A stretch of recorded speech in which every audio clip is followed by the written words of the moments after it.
The Last Witch of Salem, Prologue, Part 3. On the outskirts of Salem, Massachusetts, 1914, late September.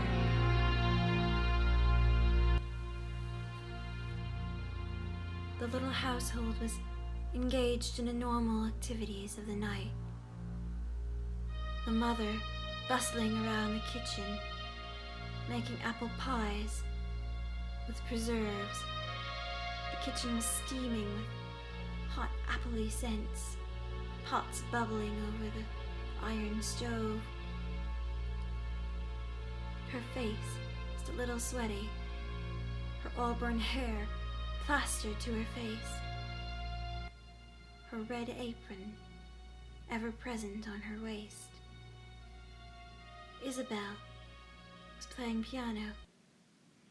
Merida sprawled out on the floor, engaged in her sketchbook.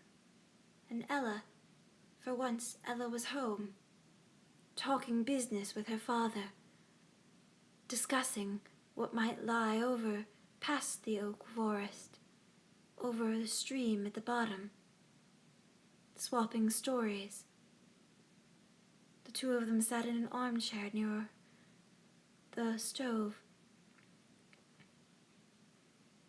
It was calm and peaceful, a still evening. The trees, the oak trees all around, not moving, their leaves just beginning to dry out as autumn had hit. The apple trees around the house glistened with shiny red and golden fruit. The cows were chewing on their evening hay. The ewes cuddled up for the night. It was late, about 9, still a good portion of the evening to be whittled away. Charles was out collecting sticks to feed the fire. Of course, doing his mother's bidding as always. At this night, though, a stranger in a white cloak observed the whole scene, watching through the window. The white cloak was over her face, so one could not see the woman's eyes or features. All one could make out was a silver white cloak and ghostly white hands holding it in place. She watched the silhouettes in the farmhouse, the cottage. She watched as they bustled about. There they are, she thought. The cowards. She watched the flames dance in their stove and the shadows cast as the family went about their nightly routines. She heard an echo of voices, piano music, and laughter. Yet one might feel something in their heart as they watched a family like this, yet the woman in white felt nothing. She was as cold as the snow, as snow in January, as cold as iron. The woman watched. "This is for the best," she murmured. "This is to settle everything, once and for all. It will be for the best." She wasn't consoling herself, though. She knew it was for the best. She would do this no matter what, because this was her intent. She lifted one hand, and in the hand, any ordinary person would have had to blink a few times, but the woman just smiled and opened her palm to reveal a little glowing ball of red fire, flames licking, ready to begin eating, a hungry ball of flame. A smile spread across the woman's face. How best to do the task. Of course, she'd thought it over. It would only take a few minutes. That was all it would take. With magical flames, anything would burn. Wood, stone, bodies, flesh, everything. In a few short minutes, there would be nothing left, and she would be back in charge. The woman took a deep breath and gently exhaled a small trickle of her breath over the flame, blowing it like one might blow on a dandelion blossom. The flame lifted off her palm and gently rose toward the house, growing in size as it did so, until it landed atop the roof, the little thatched roof, filled with flame now, and in seconds it had engulfed the thatching. Hot, roaring flames. Once were small and contained, now they roar. Now they raged, licking, they were hungry. The chimney was gone in an instant. The logs began to crackle and burn. Everything began to fall apart. This was no ordinary fire. These flames were new. They were witches' flames, something only true witches know how to produce.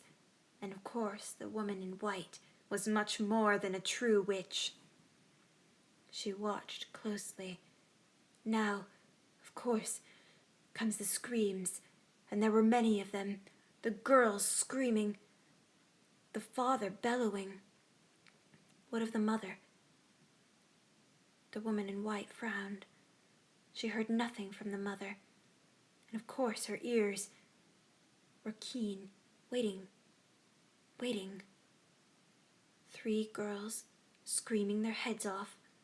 Oh, just let them scream. It won't be long. The man, now sobbing, he must be afire. The house was burning quickly. The logs engulfed. Now things were falling. The house began to start to crumble before her eyes. It wouldn't be long now. She watched gleefully until a stick snapped behind her, causing her to change her focus. She glanced behind her and saw the body of a boy, the vague silhouette. He was carrying an armful of firewood, but now he dropped it as he saw his house afire. "What's going on? What's going on? Is that my house?"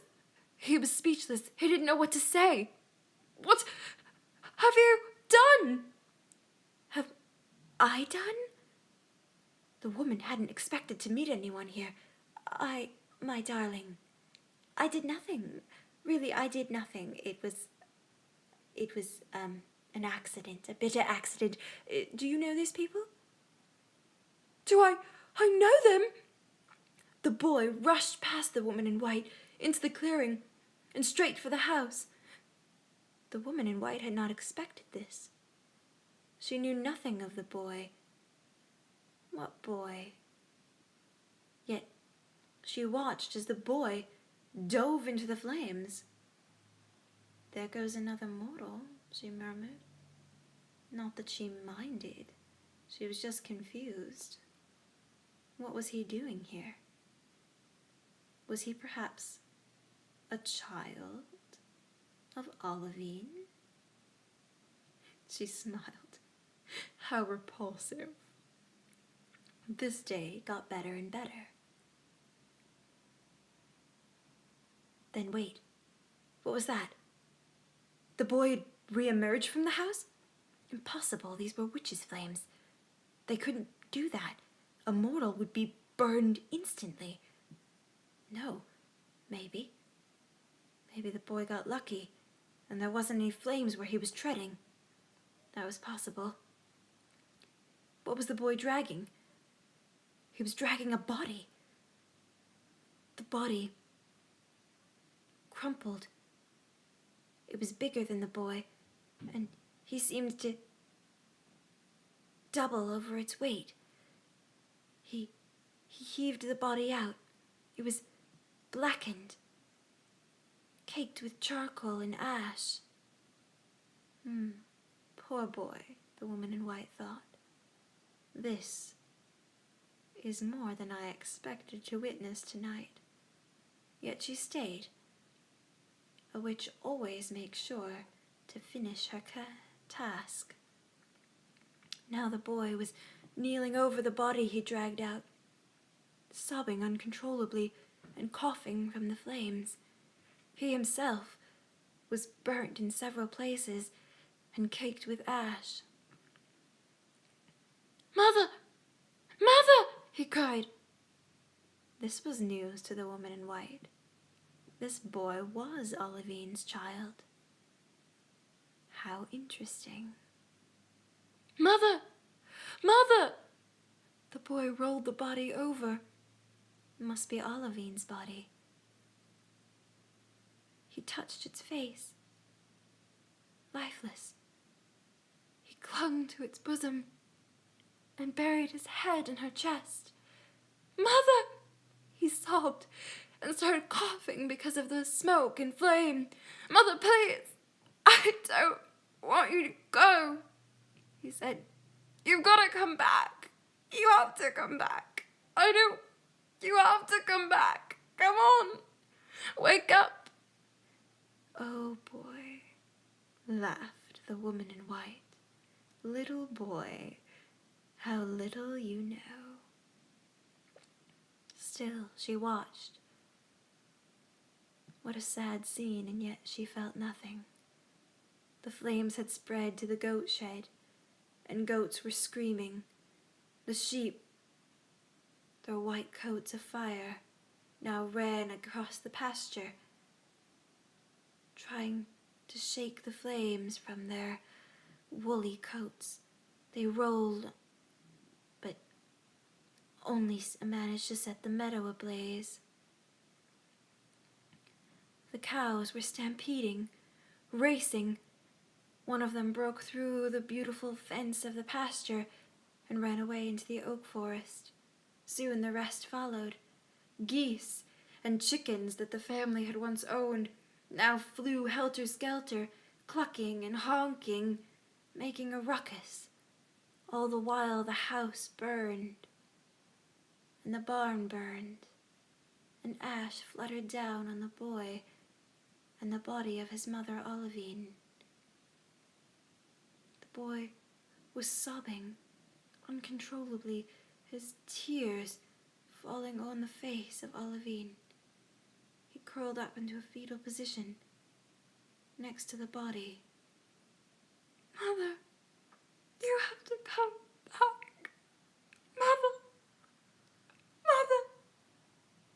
He repeated the words, "Mother," over and over and over again. This boy, should he die too? No, the woman in white decided. It was too much of an entertainment to allow him to die as well. Suddenly, something unexpected happened. The body that the boy was crying over began to move. Was Olivine alive? It stirred.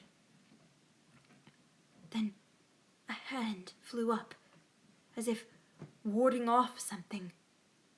The woman in white stepped back. Olivine should have been dead. Those were witches' flames. Her daughters were dead. Her husband was dead. Why wasn't she dead? Yet, the woman in white knew she should never reveal herself, so she stayed hidden in the oak trees just beyond the cottage, watching the scene fold out. "Mother!" The boy was happy to see her. "You're alive! Mother, I thought you were the house, the chickens." "Shut up." The woman was stern to the boy. Now, she crawled onto all fours, standing up, shakily. "Mother!" The boy knocked back in surprise, then scurried to his feet, standing next to her. "Mother, you were gone." "Stop your stuttering," she told him sternly. "But the house is gone," he wailed. "Isabel's gone. Maritza is gone. And Ella's gone too." "Do you think I don't already know this? Will you shut up and let me think?" But Mother," the boy was shocked, surprised, confused. Every emotion was displayed on his little round face. "I don't understand," he said. "Oh, of course you don't. You'd never understand. You would never understand, you ungrateful little wretch." She shoved him back. The boy fell back, falling hard. Then he lay there for a second. "Mother," he said. It was clear she'd knocked the wind out of him in her pushing. "Why are you doing this?" "Why am I doing what I'm doing? Oh, my dear, I have a lot to think about." "But Father and—" "Yes, I know they're dead. You don't have to rub it in. You ungrateful." "I'm not ungrateful. I just want you to be alive." "I am alive, although I wish I was dead. You should be dead. I don't want to see you ever again. You understand? Go far away from here." "Mother." This was more interesting than the woman in white had expected. She watched, leaning in. "Mother," the boy wailed, "I don't want to lose you again." "Oh, Charles, did you ever think you had me?" Silence. Silence. Of course, the house was still burning, and the geese were still honking, the chickens clucking and goats bawling, and the crackling of the fire all the while licking at the bodies of the people inside and the logs hewn. "But you were my mother," Charles said softly. "Unfortunately," Olivine answered. "Now, I want nothing more than to be an old woman out for revenge. I want nothing to do with children. You understand? If my daughters are gone, then you'll be gone. So go away." The boy shook his head and slowly curled into a small fetus position, his body shaking with racks of sobs. Olivine rolled her eyes, then turned and gave the boy a swift kick. He howled in pain and curled tighter into a ball, sobbing loudly now. Olivine paid no attention. From her pocket, she withdrew a soft bag, and within the bag, she pulled a vial. The woman in white's eyes got wide. How did she have that? What was Olivine doing now? Olivine, without a second thought, uncorked the bottle and drained the contents into her mouth. The woman in white was stunned. She shouldn't reveal herself, but Olivine was getting away. This was not part of the plan. Olivine, her entire body shimmered for a second. Then she shot like a shooting star away from the clearing, high above the witch's flames, above the beautiful pasture, above the oak. She rocketed toward the sky, and then, with a puff of smoke, she disappeared, leaving no trace that she was ever there. The woman in white cursed. And within seconds, she downed her own small bottle of potion and followed Olivine into the night. What the two witches didn't know was that they left the clearing, leaving the clearing, leaving the witch's fire burning, the house now almost fully destroyed, ash flying everywhere. The once lush grass was now cracked and burnt. The lilacs, only piles of ash, the barn, rubble, and in the center of everything, the small boy sobbing. Who cared about the boy? Who expected anything from him? Olivine didn't. The woman in white didn't. No one